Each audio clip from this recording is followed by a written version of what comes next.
이정환 교수님 안녕하십니까? 이번 생체재료학개론 중간고사 발표로 금속을 활용한 뼈 조직의 엑스레이 회전 실험에 대해서 발표할 치의학과 양희찬입니다. 본격적인 발표에 앞서 목차를 먼저 소개하겠습니다. 첫 번째로는 제가 고른 논문을 소개해드리고 다음으로는 XRD 실험에 필요한 배경 지식을 설명하겠습니다. 그 다음으로는 XRD 실험의 구체적인 방법을 설명하고 마지막으로는 결론 및 고찰에 대해서 알아보겠습니다. 제가 고른 발표 논문을 소개하겠습니다. 제가 고른 논문은 엘스비어사에서 출판된 논문인데요. 제목은 Multi-Material Additive Manufacturing Technologies, 즉 다재료, 다재 적층 기술입니다. For titanium, magnesium, and iron-based biomaterials. 그러니까 금속들을 기반으로 한 생체 재료입니다. 근데 그 생체 재료는 for bone substitution, 뼈의 어떤 대체를 위해서 개발된 생체 재료들입니다. 이렇게 다양한 금속들을 소재로 이 논문은 구성되어 있는데 저는 이 중에서도 Fe, 즉 철을 기반으로 한 재료를 집중적으로 살펴보았습니다. 이것은 논문의 초록입니다. 중요한 부분들 위주로 읽어보면 여기 보시면은 Metallic biomaterials will not only allow for complex geometrical designs. 어떤 이런 기술은 복잡한 기하학적인 구조의 디자인을 가능하게 하고 but also improve their multifunctionalities. 다양한 기능들을 향상시킬 수 있을 것이라고 합니다. 그래서 우리에게 presenting unprecedented opportunities, 전례가 없는 기회를 제공합니다. for advanced orthopedic treatments, 보다 발전된 어떤 정형외과적인 치료를 위한 전례 없는 기회를 제공한다고 나와 있습니다. 초록 내용의 핵심을 다시 보면 3D 프린팅 기술의 발전이 전례 없는 정형외과적 치료를 가능하게 한다고 나와 있습니다. 이런 내용이 흥미로워서 저는 이 논문을 골랐는데요. 논문의 키워드는 크게 두 개로 요약될 수 있습니다. 첫 번째는 적층 제조 기술, 즉 3D 프린팅 기술을 말하고 두 번째로는 뼈의 대체, bone substitution입니다. 뼈의 대체는 보통 정형외과적 치료에서만 많이 활용된다고 생각할 수 있는데 이렇게 턱뼈를 재생하는 것처럼 치과 분야에서도 활용 분야가 넓을 것이라고 생각해 이 논문을 골랐습니다. 그리고 논문 선정 이유로는 저희의 수업책인 생체재료학 책에 보시면은 3차원의 인공 이식물 개발은 매우 어려운 문제로 남아 있었지만 최근 3D 프린팅 기술의 발전으로 인공뼈와 같은 예시들을 통해서 보다 다양한 형태가 개발이 가능할 것으로 기대된다고 나와 있습니다. 이런 내용처럼 3D 프린팅 기술을 매우 유망하게 보고 있고 저 또한 흥미가 생겨서 이 논문을 선택했습니다. 그럼 실험에 필요한 배경 지식을 알아보겠습니다. XRD, 즉 X-ray diffractometer, X선 회절 분석법이란 대표적인 물리화학적 실험 방법으로서 결정학적인 분석에 해당됩니다. 왼쪽에 보이는 그래프는 제가 어떤 다른 물질을 XRD 실험 결과를 가져온 것인데요. 보통 X축에서는 이 셋탑, Y축에서는 인텐시티가 나와 있고 특징으로는 이렇게 뾰족뾰족 솟아오른 인텐시티 피크들이 보이는 것입니다. 이 X선 회절 분석법은 왓슨과 크릭이 DNA를 발견할 때 사용한 분석법이기도 합니다. 이 실험을 이해하기 위해서 파동의 보강 간섭을 알고 있어야 합니다. 이렇게 두 파동이 만났을 때 이렇게 폭이 커지는 보강 간섭이 일어나는데요. 보강 간섭이 일어날 조건은 파장이 정수배만큼 차이가 나야 보강 간섭이 일어날 수 있습니다. 반면 거의 반대 개념인 상쇄 간섭도 있는데요. A 파장과 B 파동이 만났습니다. 이 두 파동이 만났을 때는 폭이 거의 사라지는 상쇄 간섭이 일어나는데요. 이 두 파동이 상쇄 간섭이 일어난 이유는 파장이 2분의 1배만큼, 여기 보시면 2분의 1배만큼 차이가 났기 때문에 상쇄 간섭이 일어났습니다. 즉 이럴 때는 상쇄 간섭이 일어나는 상황입니다. 다음으로는 거의 제일 핵심적인 개념인 브래그 회전식이 있습니다. 세 개의 빛이 결정의 평면상을 향해서 발사되고 또 회절됩니다.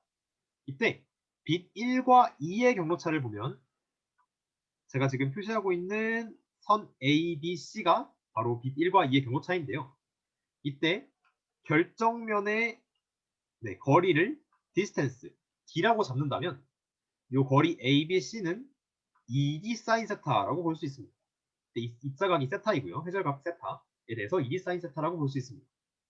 한편 빛 1과 3의 경고차는 여기 보이는 대로 선분 DEF에 해당됩니다. 이때 DEF는 여기 ED에 대해서 sin 세타니까 합쳐서 DEF는 4D sin 세타로 표현할 수 있습니다. 즉 이와 같은 과정을 통해서 두 결정면 사이의 경로 차이는 항상 2D sin 세타의 배수 형태다라는 것을 알 수 있습니다. 네, 그래서 앞서 살펴본 대로 두 결정면의 경로차는 2D sin 세타의 형태로 표현되고요. 보강 간섭이 일어날 조건은 파장이 정수배 차이일 때 보강 간섭이 일어납니다. 예를 들어서 뭐 1람다, 2람다, 3람다식으로 정수배 차이일 때 일어납니다. 두 결정면의 경로차는 항상 2D sin 세타로 고정되어 있습니다. 그런데 이 경로차 2D sin 세타가 만약 우연하게 파장의 정수배 n 람다의 형태를 보인다면 바로 보강 간섭이 일어날 수 있습니다. 즉, 두 결정면의 경고차는 항상 여기 보이는 대로 2D sin 세타로 고정되어 있습니다. 그런데 매우 특수한 상황입니다. 특수한 상황에서 파장이 정수배 차이 n 람다의 형태로 표현될 수 있다면, 즉 둘의 등호가 성립한다면 바로 보강 간섭이 일어난다고 볼 수 있습니다. 즉 여기 보이는 이 식인 브렉 회전식은 보강 간섭이 일어날 조건을 정리한 식이라고 볼 수 있습니다. 그럼 다음으로는 앞서 살펴본 브렉 회전식을 이용한 XRD 실험을 분석 방법을 살펴보겠습니다. 이것도 어떤 물질의 XRD 실험 분석 결과인데요. 크게 세 가지의 인텐시티 피크가 보이는 것을 볼 수 있습니다. 이 인텐시티 피크는 바로 보강 간섭으로 인해서 발생된 것을 알 수 있습니다. 즉 보강 간섭이 여기 맨 왼쪽에서는 2세타가 52.3도 부근에서, 그 다음에서는 77.2도 부근에서, 여기서는 99.6도 부근에서 보강 간섭이 일어났고, 나머지 즉 피크가 크게 보이지 않는 이 지점에서는 상쇄 간섭이 일어남을 알 수 있습니다. 네, 여기 밑에 보이는 이 식이 브렉 회전식인데요. 여기 보이는 파장 람다, 여기 있는 파장 람다는 XRD 장비마다 그 값이 정해져 있는 고유의 값이니까 저희가 이미 알고 있는 것입니다. 또 회절각 세타는 아까처럼 실험 결과에 의해서 저희가 측정을 통해서 알아낼 수 있는 값입니다. 즉 세타를 알면 사인 세타 당연히 알 수 있습니다. 그럼 저희가 원래 몰랐던 값인 여기 결정 간의 거리에 해당하는 D 값을 이제 알 수 있게 되었습니다.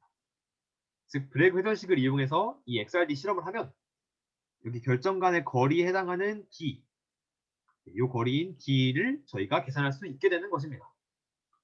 이런 원리를 이용한 것이 바로 X선 회전 실험입니다. 그럼 논문에서 소개하는 XRD 실험 목적을 살펴보겠습니다. Including alloying with manganese or noble metals, 즉 망가니즈나 어떤 새로운 금속을 활용해서 합금을 만드는 것은 to accelerate the biodegradation, 생분해 속도, biodegradation rate, 생분해 속도를 좀 더 가속화시킬 수 있고, 또한 reduce the magnetic properties of iron, 철의 자성을 좀 약화시킬 수 있다고 합니다. 앞서 살펴본 대로 철의 합금은 순수한 철에 비해 두 가지 장점을 갖는데요. 첫 번째로는 생분해 속도를 높일 수 있다는 것과 두 번째로는 철의 강한 자성을 줄일 수 있다는 점입니다. 그럼 이제 저희에게 남는 의문은 바로 이것입니다. 과연 철의 합금이 순수한 철만큼 강한 기계적 힘과 연성을 보이는지가 저희한테 중요한 핵심이 되었습니다. 지금 하는 연구는 뼈의 대체를 위한 것이기 때문에 기계적 힘과 연성이 매우 중요하므로 혹시 합금이 되었을 때 이것이 약해지지는 않는지 꼭 확인해 볼 필요가 있다고 볼 수 있습니다. 이런 목적을 갖고 설계된 실험이고요. 실험을 위해서 시료 준비하는 방법입니다.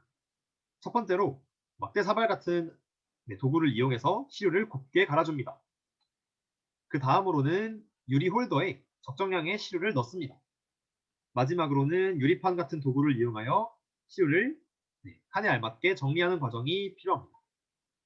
이렇게 하면 시료 준비 방법을 마쳤습니다. 마지막으로 결론 및 고찰 부분입니다. XRD 실험 결과가 여기 제가 가져왔는데요. 이것은 저희 논문에 있는 실험 결과입니다. 저희가 해야 할 목표는 순수한 철과 철의 합금 사이의 결과를 비교해야 합니다. 순수한 철은 여기 맨 위에 거 Fe 철만 되어 있고 밑에 두 개는 철과 철의 합금입니다. 위에 것은 망가니즈와 칼슘, 밑에 것도 망가니즈와 칼슘이지만 여기 보이시는 대로 둘의 혼합 비율은 조금 다른 부분이 있습니다. 네, X선 회전 실험의 결과를 비교해 봤을 때 보이시는 대로 인텐시티 피크가 네, 이렇게 거의 비슷한 부분에서 피크가 발생된다는 걸 볼 수 있습니다. 여기도 마찬가지, 맨 끝에 약한 피크도 마찬가지입니다. 네, 거의 비슷한 회절각에서 피크가 발생되는데요. 이를 통해서 브레그 회전식에 의해서 아까 본 대로 결정간 거리인 D가 마찬가지로 유사함을 유추할 수 있습니다. 즉, 순수한 철과 철의 합금 간의 사이에서 결정상의 차이는 거의 없다는 것을 알 수 있는데요. 이를 통해서 철의 합금도 순수한 철만큼 강한 기계적 힘과 연성을 보인다는 사실을 알 수 있습니다. 네, 그럼 이제 앞서 본 대로 고차를 한번 살펴보겠습니다. 논문에서 보시면은 이런 3D 프린팅을 이용한 뼈 재생의 최신의 노력들은 어떤 것을 가능하게 했냐면 right biomaterial at the right place. 네, 적절한 생체 재료를 적절한 위치에 배치한 것을 가능하게 했습니다. for bone regeneration. 뼈의 재생을 위해서요. 네.